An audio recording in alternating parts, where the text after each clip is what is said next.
Gentlemen, what a great film to talk about. Thank you. Thank you. I'm going to start with Zachary. Zachary, it's been a while since we've talked. What brought you to this project? Well, the long and the short of it, and I'll try to keep it brief, but I was in, we were already in pre-production for American Underdog with A Kingdom Story and with Lionsgate, and we were very excited about making that movie. We were supposed to be shooting it toward the end of 2020, but because of the pandemic, everything kind of went haywire, and so that whole thing got pushed.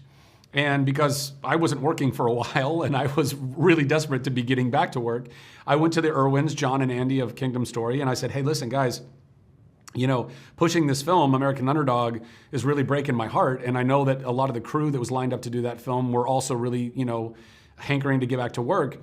What can we do to, remedy that? And to their credit, they went back to Lionsgate and they said, hey, we really want to get everybody back in working. What can we do? Lionsgate said, if you can find a film that's got a slightly lower budget, that, because it was all a big gamble. We didn't know if we were going to get shut down or whatever. But if Zach can agree to doing another film that's more manageable under these circumstances, then we'll greenlight it. And then the boys at Kingdom Story sent me 5 or 6 log lines of different films, and The Unbreakable Boy jumped out at me. It was a true story. It's a beautiful story. It's a story of love and radical acceptance and redemption and family. And I just think stories like that are stories that ought to be told. And not to mention, it's a story that tackles a subject like autism in a way that I had never seen anything before. So I just felt like it was our job to tell a story like that. And so that's what attracted me to the story. Wow. Jacob, I got to say, you carry this movie on your shoulders so well. You've taken this character and not only made him endearing, but you've given him a great sense of humor and a great sense of life. Thank you. Was it that way on the script? I'd say for the most part it was that way on the script, but also we had a great team behind us that was also working and making suggestions to outside of the script, and so I'd say it really was a team effort to get the role put together. Yeah, and what a team you have, Zachary. You got Patricia Heaton. You've got just a cast that seems to be, God sent. It really was. I mean, again, under the circumstances, it all happened very quickly in the middle of the height of the pandemic. Nobody knew what was, up from down. I mean, it was a chaotic time.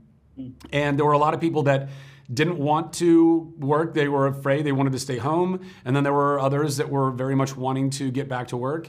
And so for us to compile such a beautifully talented cast and crew to come together in the midst of all of that, like you said, Patty Heaton, Peter Facinelli, Drew and Megan and Amy and this incredibly talented Jacob, for all of us to find each other, for God to bring all of that together, for us to tell this beautiful story was truly a blessing. In our final moments, I'll start with Zachary. What do you think audiences are going to take away from watching The Unbreakable Boy? Hopefully they'll take a lot of hope, a lot of love. I mean, this isn't a story that is just feel good throughout, as you know. In order to get to the final destination of what is a message of hope and love and acceptance, we go through the darkness of the human condition. And I think that's important. I want to tell stories that really resonate with people, where people can see their own conflict, their own struggles, but feel uplifted at the end of it. And I think that's what people will take from the film. Jacob, what do you think audiences will take with them? I agree with what he said, and I also hope that audiences take away the positive energy and the positive lessons that Austin teaches us. I feel like he really teaches us how even when the moment is looking bad, you can still be positive and make any day the best day of your life. Like how Austin in the movie was yelling about the milkshake being the best milkshake he's ever had. Thank you both for your time. An incredible interview and an incredible movie. Thank you so Thank much. you so much. Have a great day.